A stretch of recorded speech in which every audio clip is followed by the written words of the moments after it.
Alright, good afternoon! And hello everyone!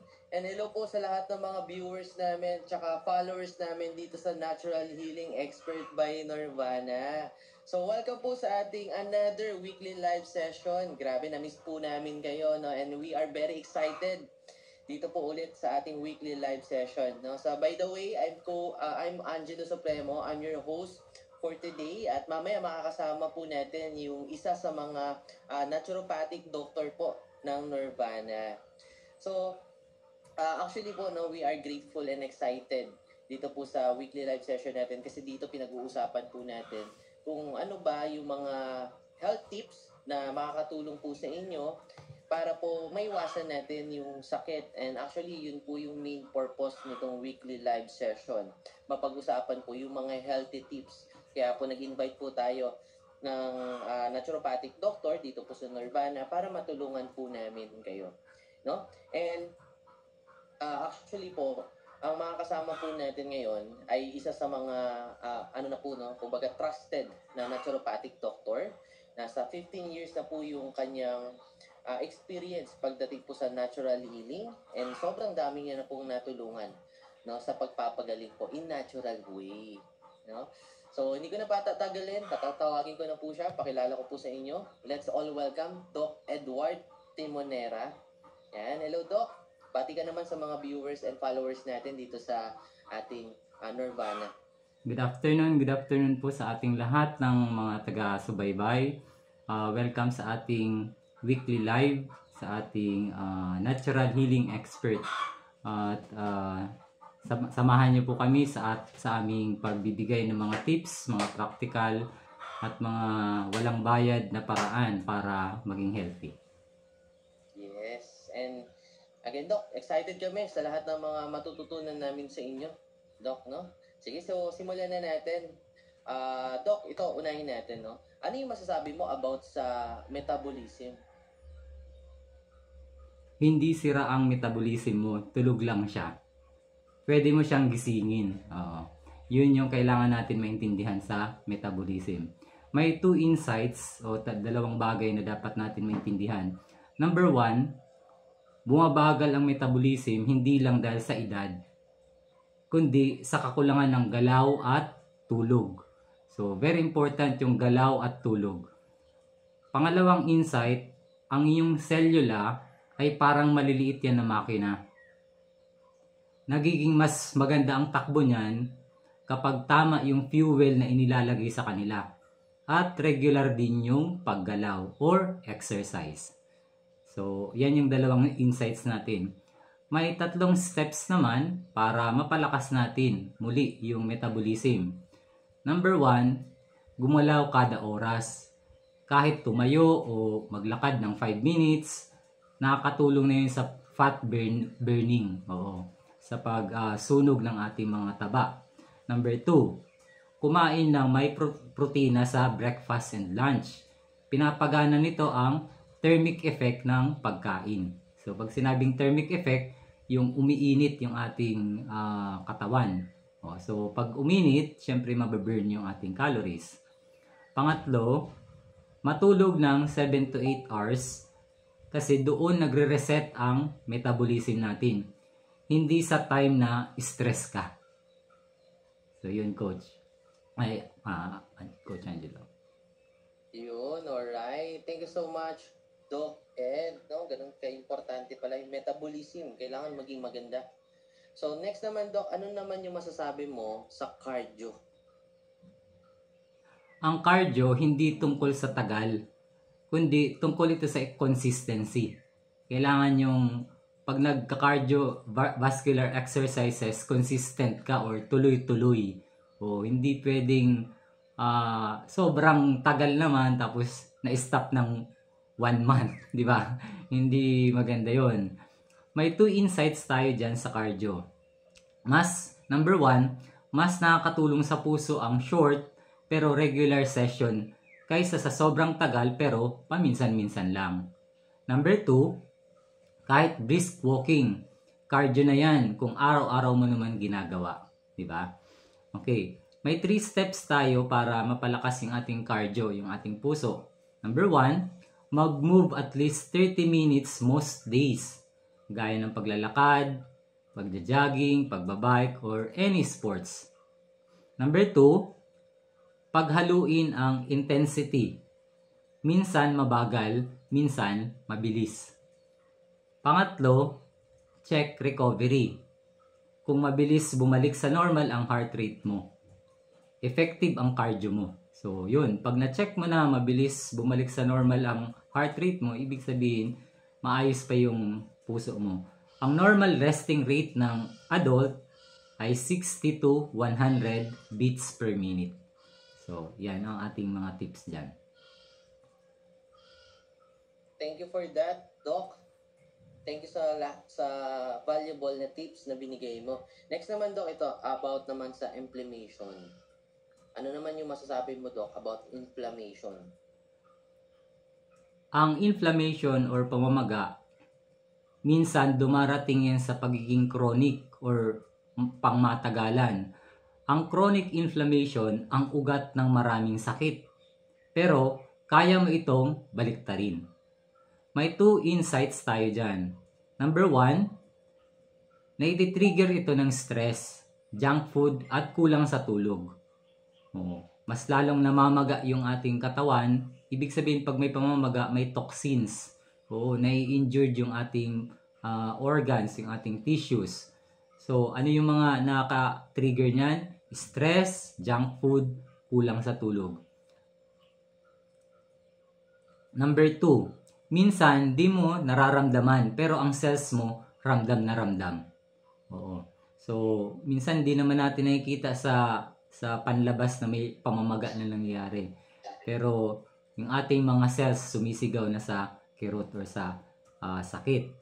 May 3 steps pagdating sa inflammation. Number 1, kumain ng anti-inflammatory foods. Ano yung mga example nito? Berries, turmeric, leafy greens, omega-3s kagaya ng flaxseed oil or flaxseed, walnuts, chia, seaweeds, at tofu. Pangalawa, na tips natin pagdating sa inflammation ay iwasan ang sobrang asukal at processed oils. Yan yung mga highly inflammatory. Number 3, bigyan ng oras ang pahinga at hydration. Dito nangyayari kasi ang healing. So yan po ang ating tips pagdating sa inflammation. Alright, thank you for that, Doc. Ano naman yung masasabi mo, Doc, about walk naman? Ayan, walk, kumbaga lakad. Ang paglalakad ay tinaguriang free therapy. Kasi libre nga lang, di ba? Para sa katawan, sa isip at kaluluwa. So, hindi lang pala yung ating legs ang nate-therapy. Kundi buong katawan, buong isip at buong kaluluwa. May 2 benefits ang walking. Number 1, pinapabuti nito ang heart health at digestion. Totoo yun. Yung paglalakad natin short walk after the meal, malaking tulong sa digestion. Marami kasi nakaupo na lang kaagad. Pangalawa, pinapataas din ito ang creativity at emotional clarity.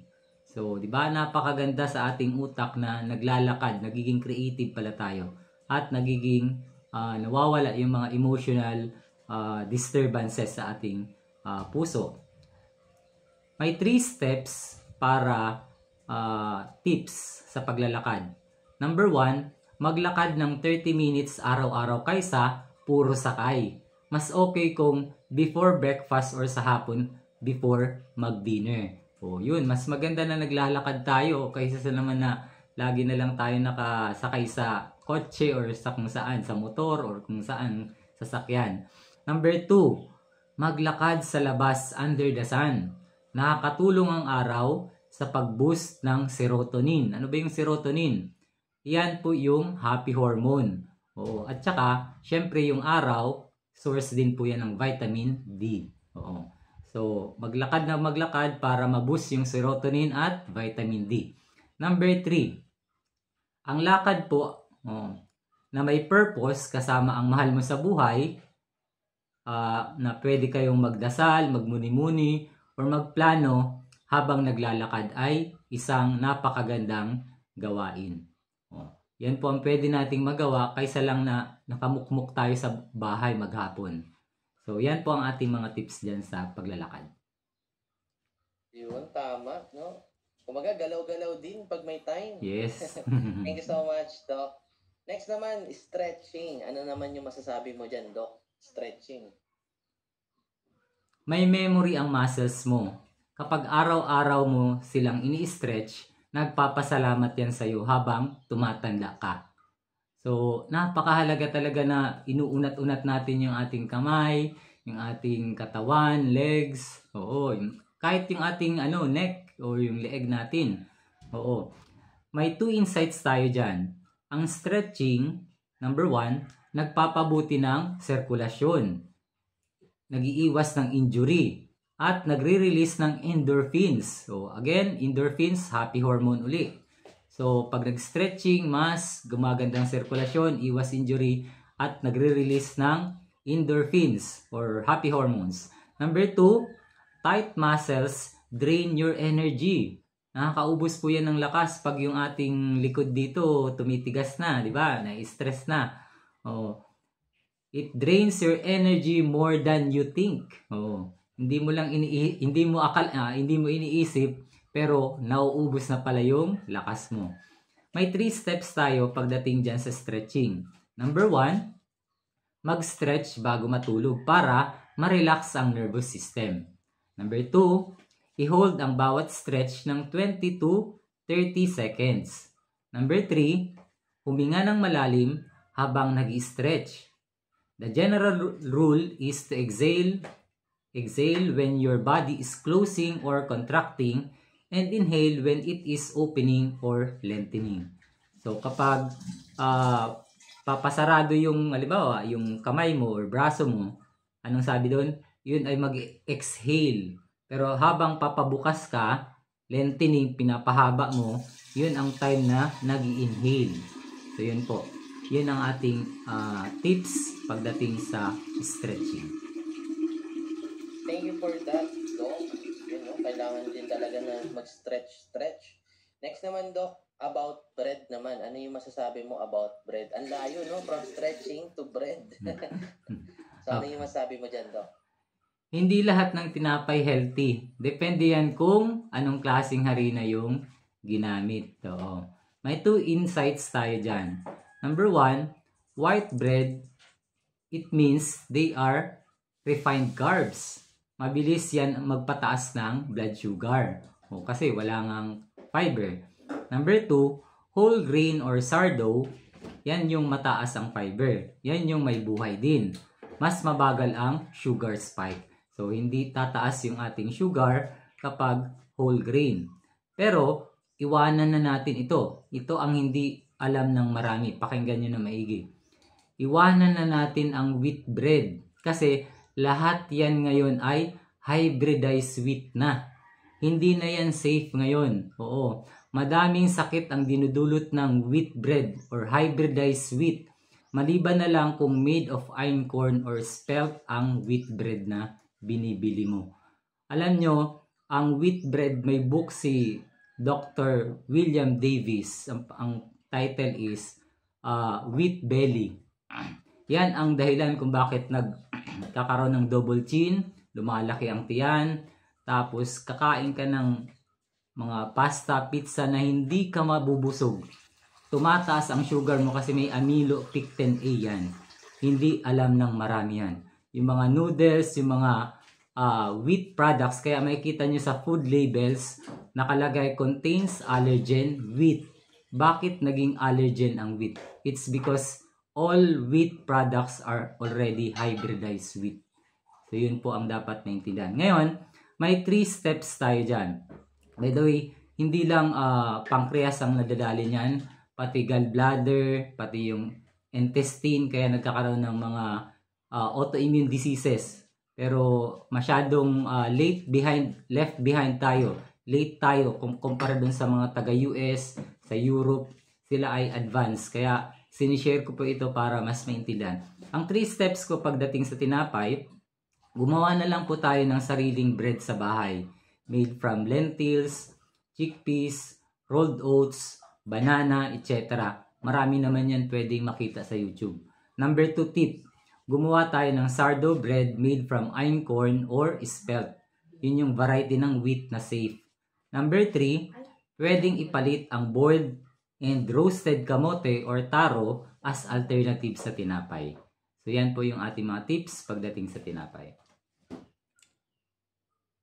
Alright, thank you for that, Doc. No, meron palang mga hindi magandang bread, no? And dapat iwasan. Next naman, Doc, ano yung masasabi mo about breath? Okay. Ang breath or hininga, yan ang nagkokontrol ng iyong stress. Your breath controls your stress. And your stress controls your health. So, kailangan natin maintindihan na ang ating paghinga, pag slowly na, pwedeng yan din ang nagpapataas ng stress hormone mo kasi hindi na makadalo yung oxygen ng maayos, nagtatighten na yung muscle, di ba? May 2 insights tayo dyan pagdating sa breath or sa paghinga. Number 1, kapag mababaw ang hininga mo or paghinga, tumataas ang stress hormones mo. Number 2, pero kapag deep and slow ang breathing mo, bumababa ang blood pressure at humuhupa ang anxiety. So, napakaganda na dapat deep and slow. Oo, malalim at mabagal ang paghinga. May 3 tips tayo or 3 steps na dapat gawin pagdating sa paghinga. Number 1, gumamit po tayo ng 4-7-8 techniques or technique. Ano ba yung 4-7-8 technique? Inhale 4 seconds, hold 7 seconds, and exhale 8 seconds or 8 counts. So, ganun yung number 1 step. Number 2, breathe through your nose, hindi sa bibig. Oo, marami kasi sa bibig na nahinga, may stress ka lalo doon. Number 3, gawin itong 3 to 5 minutes bago matulog or kapag stress. So, kapag na-stress ka, hindi ka makatulog, yun, mag-deep breathing. Gawin natin yung 4-7-8 technique. 4 seconds na inhale, 7 i-hold, 8 naman i-release or i-exhale. Yun, alright. Thank you for that, Doc. About naman, Doc, sa foot reflex. Ano naman yung masasabi mo dyan, Doc, about foot reflex? Ang talampakan natin, puno po yan ng nerve endings. Halos lahat may koneksyon ang mga organs ng katawan natin dyan sa talampakan. Ang 2 insights natin dyan, number 1, reflexology helps improve blood flow and stimulates organ function. Number 2, paa mo parang mapa yan ng katawan. Bawat punto may kahulugan. Mayroon tayong 3 steps or 3 tips na pwedeng gawin para matulungan yung ating talampakan or foot reflex. Number 1, unahin nating pisilin ang kidney, ureter, bladder para mailabas ang mga dumi sa pag-ihi. Number 2, i-press din natin yung toes for brain and sinus relief. So, yung brain, kung ito yung daliri ng paa, dito sa bandang ito yung head. Oo.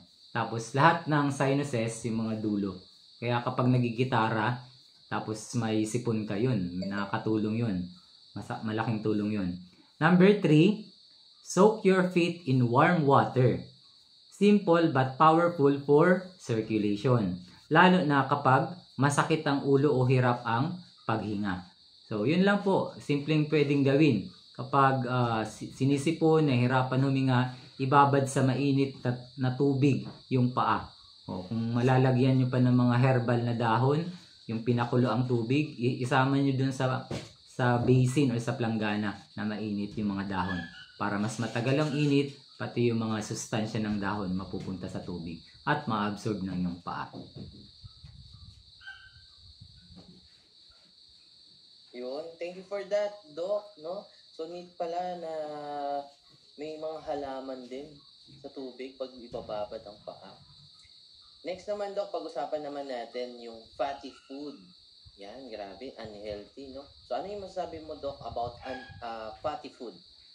Hindi lahat ng taba masama. May taba na nagpapataba lang at may taba na nagpapagaling. Oo. May two insights tayo dyan pagdating sa fats or fatty foods. Number one, bad fats, ito yung mga trans fat at processed oil. Yung kagaya ng mga galing sa fast food, margarine, seed oils, grocery foods. Yan po yung may mataas sa seed oils at saka margarine. Number 2, yung good fats naman, ito yung ang source naman nito is avocado, olive oil, flaxseed oil, at mga nuts. Oo. Yan yung mga pampababa ng inflammation. Tumutulong pa na i-boost yung ating brain kasi ang ating brain is made up of fats. May 3 tips tayo or 3 steps para palakasin yung ating katawan, yung ating brain using ang mga fats. Number 1, gumamit ng coconut oil sa pagluluto kasi ito ang may high smoke point. Oo. Mas piliin na lang natin itong coconut oil na gamitin pang prito kasi may mataas siyang smoke point. Pero wag lang palagi. Yun yung tandaan. Wag palagi. Bakit? Because heated oils ay pahirap sa liver. Pag nainita na ang oil, nahihirapan talaga ang ating atay. Number 2, iwasan ang deep fried food. O kapag lubog na lubog talaga yung piniprituhan, ay grabe. Talagang lahat ng mga oils na nandun na rin sa piniprito mo. Number 3, kumain ng omega-3 sources. Ano yung mga example nun? Saan siya makukuha? Chia seed, flaxseed oil, at walnut. So, yan ang ating tips pagdating sa fatty foods. Ayun, next naman, Doc. Ito, kabaliktaran naman. Oatmeal. Ano yung masasabi mo, Doc, about oatmeal? Oatmeal isn't just carbs. It's a heart protector.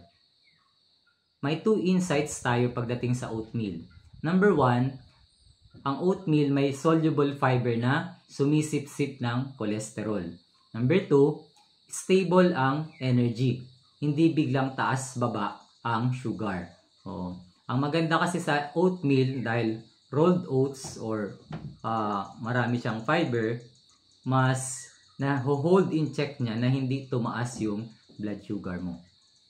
May 3 steps tayo or tips pagdating sa oatmeal. Number 1, piliin ang rolled oats na hindi contaminated ng glyphosate.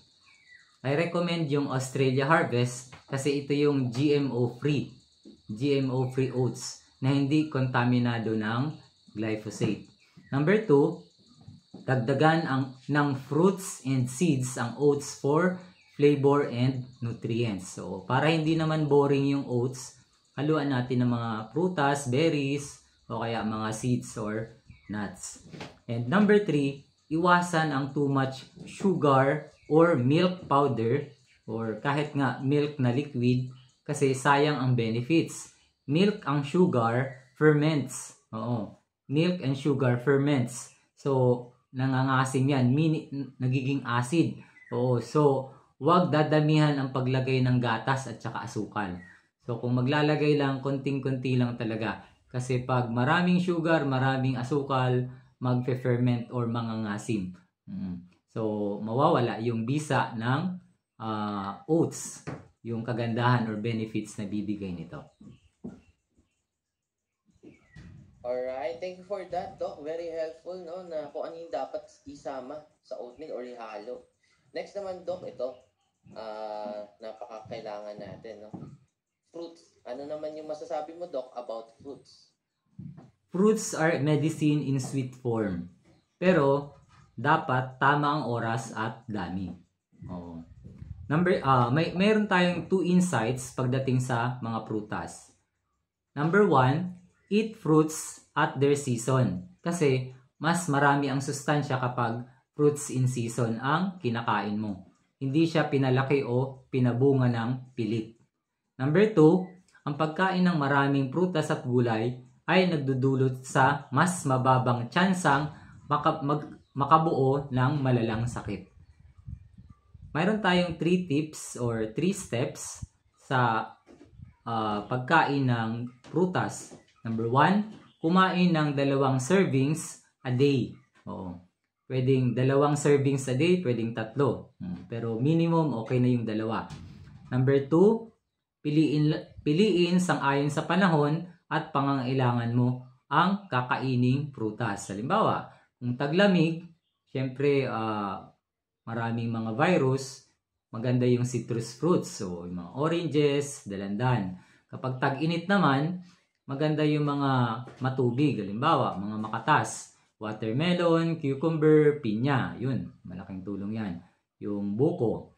And number 3, ang best time kung kailan kakainin ang prutas, 10 to 15 minutes before breakfast. Mas maganda bago mag-breakfast, yan ang kainin para mas mabilis ma-absorb at maraming sustansya, antioxidants ang laman yan at makakatulong yan sa ating immune system. Alright. Next naman, Doc. Ano naman yung masasabi mo about chocolate? Chocolate's unique flavor and mood-enhancing properties come from a compound called theobromine. So, ang flavor, unique na flavor ng tsokolate at nagpapabago ng ating mood kasi 'di ba nagiging parang happy tayo diyan, 'di ba, pag nakakain tayo. Depende yan sa kung anong klaseng theobromine na nandoon sa chocolate. Yun yung theobromine, ang stimulant na active compound. Kung sa kape, caffeine, sa chocolate, theobromine ang tawag doon. May 2 insights tayo dyan. Number 1, dark chocolate, 70% and up ay rich in antioxidants. Pero, stimulant pa rin sila. May laman silang theobromine that acts like caffeine. So, hindi talaga siya magandang araw-arawin. Number 2, ang milk chocolate ay loaded din sa gatas at sa sugar. Oo. So, sa dairy fat rather, at saka sa sugar. So, hindi rin maganda talaga na lagi-lagi yung pag-take ng chocolate. Then, we have 3 steps pagdating sa chocolate. Piliin ang vegan dark chocolate. Small piece only. So, yun. Yun ang pwede nating magawa. Yung vegan dark chocolate. At maliit lang na piraso. Number 2, huwag kainin kapag stress eating. Sayang ang purpose. Oo. So, kung gagamitin natin ang chocolate pag stress eating para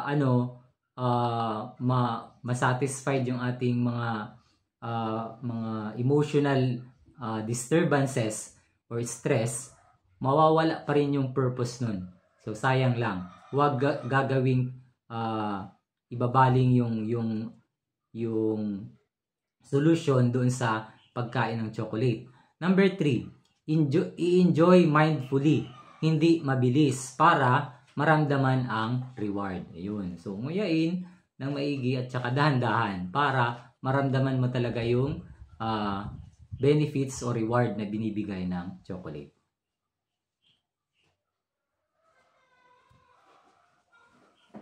Ayun. Next naman, Doc, ano naman yung masasabi mo about coffee? Coffee can heal or harm. Depende kung paano mo siya gagamitin. May 2 insights tayo dyan. Number 1, sa naturopathy, ang gamit ng kape ay para pang-cleansing. Kagaya ng coffee enema. Yun yung ini-insert sa puwet para linisin yung bituka at ang liver. So, hindi siya pang-araw-araw na inumin. Number 2, ang side effect ng caffeine sa katawan ay addiction, panginginig, nagiging nervyoso, mainisin, insomnia, panghihina, kawalang sigla ng katawan, sakit ng sikmura, pagsusuka, paglala ng ulcer, at pagtaas ng blood sugar. Yun yung mga side effects ng caffeine. May 3 steps tayo para makaiwas sa masamang epekto ng caffeine. Number 1, gumamit ng rice coffee, corn coffee, or soybean coffee kasi ito ang mga genuine na inumin na walang iiwang side effects sa'yo. Number 2, gumamit ng mga herbal teas kagaya ng ginger, mint, sage, hyssop, basil, at rosemary. Number 3, kung hanap mo ay sigla ng caffeine, uminom na lang ng mga adaptogens gaya ng ashwagandha, rhodiola rosea, holy basil, panax ginseng, maca, sisandra at iba pa. Ito ang magbibigay ng totoong sigla at lakas. Yung caffeine, high effect, ay nervous excitement lang yun. Oo. Yung nararamdaman natin na parang masigla tayo, nervous excitement lang ang tawag doon. Fake energy po yun. So, kung gusto natin ng totoong lakas, adaptogen po ang gamitin natin. Alright, thank you for that, Doc. Next naman, ano naman yung masasabi mo, Doc, about radiation? Ang radiation hindi natin nakikita pero nararamdaman niya ng mga cells mo. Radiation overload. So, may 2 insights pagdating sa radiation.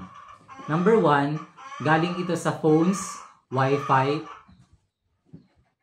at appliances. Number 2, pwede nitong i-stress ang immune system at nervous system mo.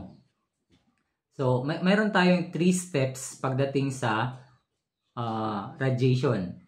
Number 1, ilimit natin ang screen time, lalo na kapag malapit na tayong matulog. Number 2, i-off lahat ng gadgets, pati router, bago matulog. Number 3, mag-grounding. Maglakad sa lupa or damuhan na nakapaa lang para mapunta sa lupa ang excess radiation. So, yan yung ating mga tips pagdating sa radiation. Yun. Last naman, Doc, ito, about nails. Ano yung masasabi mo, Doc, about nails? Ang kuko mo, parang mirror ng loob ng katawan mo. Ang 2 insights natin dyan, number 1, pale nails equals possible may anemia or low iron. Number 2, yellow or thick nails or yung makakapal na kuko, tsaka nag-yellow, it means may fungal infection or poor circulation. Mabagal ang sirkulasyon. May 3 steps or tips tayo pagdating sa ating mga kuko. Number 1, observe your nails weekly. So, dapat tinitingnan natin yung ating mga kuko. Huwag baliwalain yung mga changes. Number 2, eat protein, biotin, and zinc. Bakit? Kasi ito yung mga pampatibay ng kuko. Number 3, iwasan ang too much nail polish. Oo, nakakasira kasi ito ng natural layer sa ating kuko. Alright, grabe, ang dami naming natutunan sa inyo, Doc. No? Maraming salamat sa pagbibigay mo sa amin ng mga healthy tips and natural healing tips, no? And sobrang laking tulong nun, lalo na sa panahon ngayon, ang dami nagkakaroon ng sakit. Kumbaga, yan yung madalas na laman ng balita na kahit mga bata, matatanda, nagkakaroon ng sakit, no? Mm-hmm. And itong mga binigay mong mga health tips, Doc, laking tulong sa kanila. And I hope na marami tayong matulungan pa. And di lang yan, gusto rin namin magpasalamat sa lahat ng mga viewers and followers namin dito sa Nirvana, dito sa page namin, ang Natural Healing Expert by Nirvana. Saludo po kami sa inyo kasi nagmimik kayo ng effort na umattend po sa weekly live training, weekly live session po with Doc Edward. And kaya po mas lalo kaming na-inspire, no? Kung sa tingin mo na sobrang laking tulong po nito sa inyo, very valuable, hingi po kami sa inyo ng help na ma-share po itong mga live natin para po mas maraming makapanood, mas marami tayong matulungan. And yun, before tayo mag-end, Doc, may gusto ka bang sabihin sa kanila before tayo mag-end about sa health and ano yung mga gusto mo pang sabihin sa kanila, Doc? So, meron lang tayong isang buhay. Ingatan talaga natin yung ating katawan. Pinahiram lang yan sa atin. So, piliin natin yung tamang mga pagkain, mga lifestyle practices, tsaka mga gawain para mas lalong tuloy-tuloy at humaba yung buhay ng ating living machine. Itong katawan natin ay living machine. Tama. Thank you so much, Doc. Okay, so Doc, okay lang ba na ipag-pray natin sila, itong mga followers and viewers natin? Sige. Okay? So, pikit po tayo sa ating mga mata. Panginoong Ama na sumasalangit ka, kami po ay nagpapasalamat sa hapong ito na kami ay nakapag weekly live uli at nakapag-share sa mga tao regarding sa mga health tips at sa kalusugan. Hiniling namin, Panginoon, na mas lalong maging interesado ang mga tao sa kanilang kalusugan sapagkat mahirap na ang magkasakit, ma-hospitalize at gumastos ng malaki. Hiniling namin, Panginoon, na maibahagi namin ang mga simpleng mga health tips na to sa iba at makatulong kami sa iba lalo na walang mga kakayanan magpa-hospital. Tulungan kami, Panginoon, na maging daan or tulay ng pag-asa at maging tagapagdala ng liwanag sa mga nasa kadiliman at ng mga nahihirapan, mga may sakit. Patawarin kami, Panginoon, sa aming pagkulang pagkasala. In Jesus' name, Amen. Amen. So sa lahat ng mga viewers namin and followers, gusto namin kayo invite ulit. Magkita-kita po tayo ulit next Wednesday, 3 p.m. Same time po, same page.